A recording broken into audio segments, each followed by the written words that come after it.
Balita mo mula sa Cordillera Region, Cordillera Recovery and Resiliency Program for COVID-19, pinaigting ang detalye sa report ni Eddie Carta.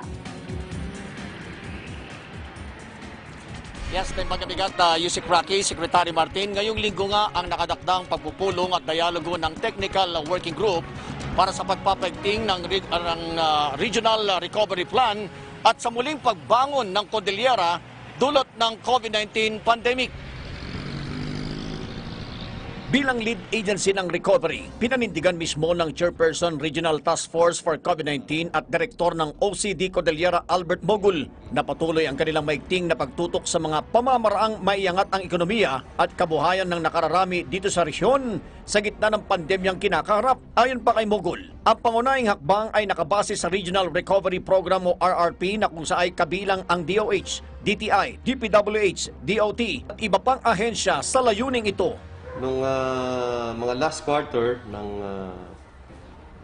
2020, meron na pong naka-full swing na nakapag-implement ng project based on the of our RRP. Sa panig ng Regional Development Council Vice Chair at NEDACAR Director Milagros Rimando, social and economic condition ng resyon ang mababantayan ngayong new normal, kasabay sa pagbibigay pugay sa mga local government units sa kanilang malaking ambag at aktibong kontribusyon sa nasabing kampanya. Siyempre yung livelihood, isang malaking priority rin natin yan, especially for example sa agriculture natin, di ba?